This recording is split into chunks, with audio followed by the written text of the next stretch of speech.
Hey everyone, I'm Joanna Hope Lai. In this video, I'm going to share about my mental health journey and my experiences overcoming depression. Honestly, I've been holding off doing this video because it's pretty vulnerable for me to share this. I feel a bit nervous talking about it out loud, but May is Mental Health Awareness Month, and I'm so passionate about mental health awareness and advocacy. I can share my story to help others. I want to. I believe it's important to talk about because so many people go through mental health challenges, whether it's anxiety, depression, mood disorders, eating disorders, and more. And there's such a stigma and shame about it in society, especially minority communities. Me being Asian American, sometimes you want to push things under the rug and not bring shame to your culture or your family. But hopefully by me sharing my experiences, this helps even one individual. As always, the purpose of my content is to inspire you to stand tall in who you are. Hopefully by me sharing my story, that gives you hope and encouragement to be who you are. First, before I start, I want to give a few caveats. One, I am not a mental health professional. Anything I say in this video is coming from my own perspective and my story, so take any advice at your own free will. Number two is I'm actually grappling with even telling the story because part of me thinks it's not important enough to tell. This isn't a story of someone who went through suicide or was stuck in bed with depression for months and couldn't get out. And part of me thinks because I didn't go through something so extreme, why should I even talk about it?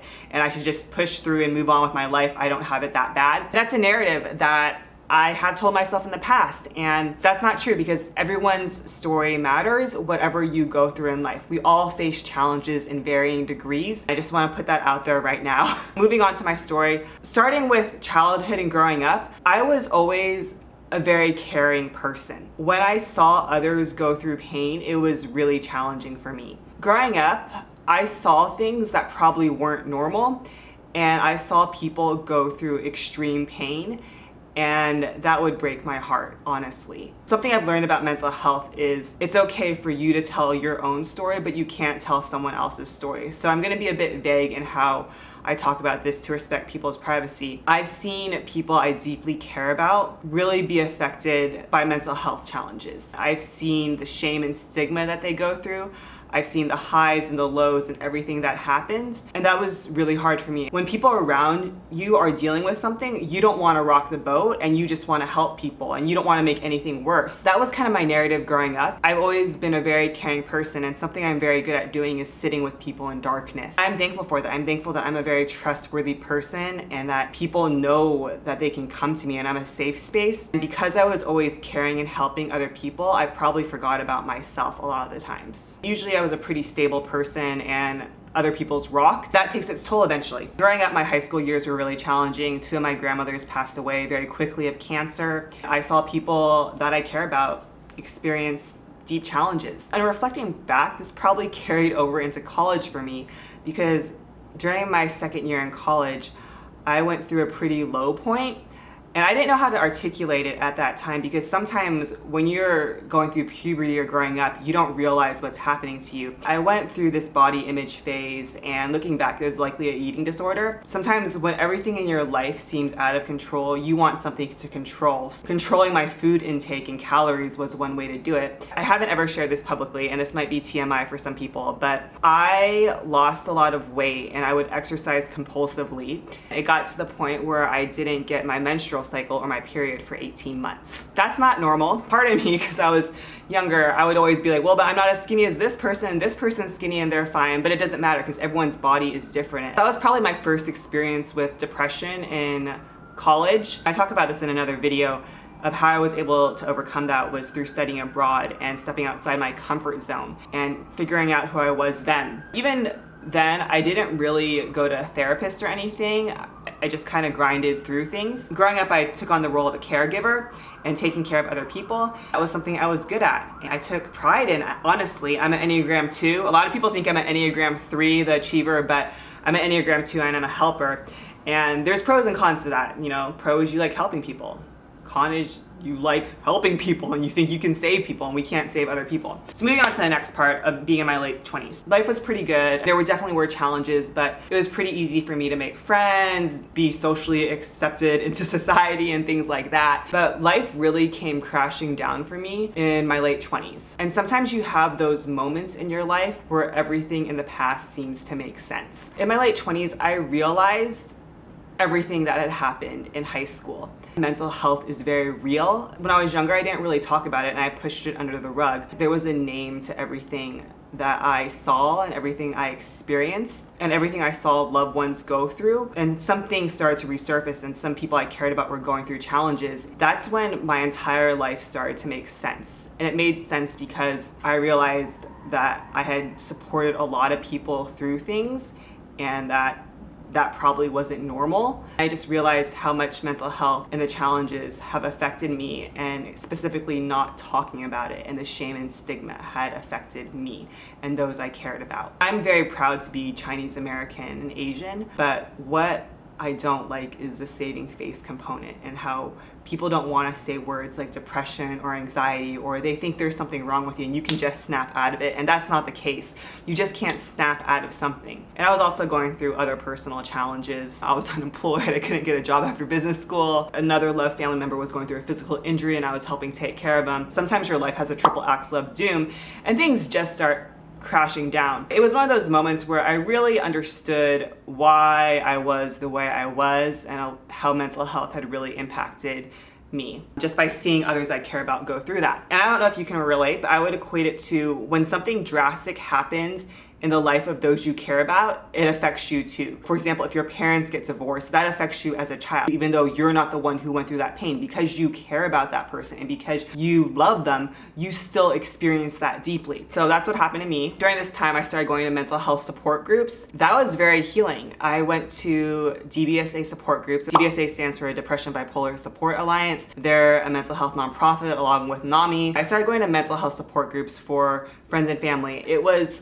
some of the most healing times in my life. And I went there for 5 years and I even started facilitating these groups. It was so healing because I would sit in a room with other people who understood what I was going through and there was no judgment. When you are able to sit with someone in darkness and share something that's so deep and vulnerable and they don't judge you and they just have a look of care in their eyes, it means the world to me. I remember in the support group, the stories you heard were so real and they would break your heart, but it was so comforting knowing that you're not alone and there's someone else you can relate to. Things such as a loved one tried to commit suicide and I got the phone call, or I don't know where my loved one is, they could be in another country. Even like, oh, I've gone through something. People would say these things and there was no judgment and it was just support. And it was during that group that I gained a lot of practical tools for taking care of my mental health, such as therapy, medication, sleep, exercise, community, prayer, everything. Everyone's mental health toolkit is different, and what I realized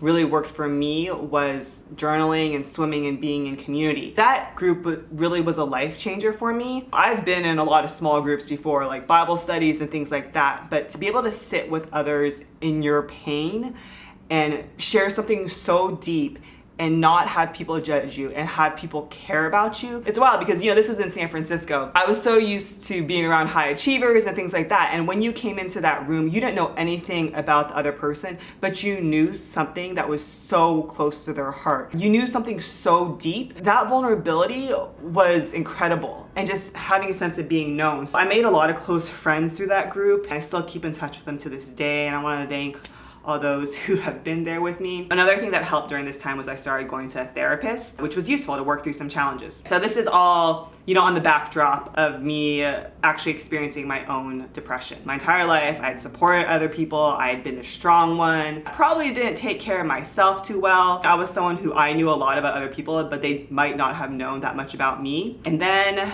the pandemic hit and I went through a depression. I was not prepared for that. I was in a really dark place. There are reasons that caused the depression. I'm gonna keep those confidential for now because they involve other people. And I don't wanna give away other people's stories or throw anyone under the bus. I was in this very dark place. Usually I'm a pretty positive person and I can snap out of things, but I was pretty low.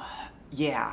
I wrote some things in my journal. My faith is pretty important to me. When I journal, I talk to God a lot. I'm gonna read some of these entries. This is August 15th, 2020. Jesus, here I am in a dark place. I will keep going through this depression. I pray those blessings over my life, that goodness is to come in the future. Be near me during this time, amen. So before that I had written a Bible verse, and sometimes I would just have to journal scripture to get through things. On September 7th, I journaled a scripture, Romans 4:18, and I said, Jesus, help, I don't know where to go, feeling stuck, anxious about work, burnt. So that was me, and those are some thoughts I had. I was in a pretty dark place, and I couldn't get out of it. I remember going on a trip to Monterey. I was with some girlfriends, and I think they were just like, what is wrong with you? And, really want to thank them for coming with me, but I was so stuck, and I thought going on vacation would allow me to snap out of it and snap out of it. And it's funny because when I meet up with certain friends now who saw me during that period, they're like, yeah, Joanna, you were really low. We thought you would bounce back after a month or two, and you couldn't. What I decided to do for my depression is I knew I needed a change of scenery, and partially what was challenging about the pandemic is I couldn't swim, and swimming is a huge part of my mental health routine. All the pools in San Francisco were shut, so I decided to move to Hawaii for my mental health. I don't advocate that everyone move to Hawaii, that's just what I decided to do, and I knew I needed a change of scenery, so that's what I did. I moved to Hawaii. Looking back, it might have seemed kind of rash, but I was just doing what I could to survive. I didn't know how long I was gonna move. I said maybe I'll just go for 3 months and reevaluate life, get a change of scenery and swim in the ocean. But in the back of my head, I knew I was gonna stay longer, if I'm being completely honest. When I moved to Hawaii, I posted this video on my Instagram that I was moving. I'm moving from San Francisco to Hawaii, and a lot of people ask me why I'm going. I can give you a lot of reasons, but the main one is because of my mental health. 2020 has been a really hard year, quarantining in the city of San Francisco, everything that's happened in the world, and my personal life. I need a change of scenery. I hadn't posted on Instagram in a while. I posted that. I got so many comments from friends who just said, I'm glad you're taking care of yourself, good for you, etc. And I remember reading those comments and crying. And then I filmed this video after that. This year's been really challenging. Yeah, I mean, I could share more now or maybe another time, but like a few months ago, I was going through this really dark period.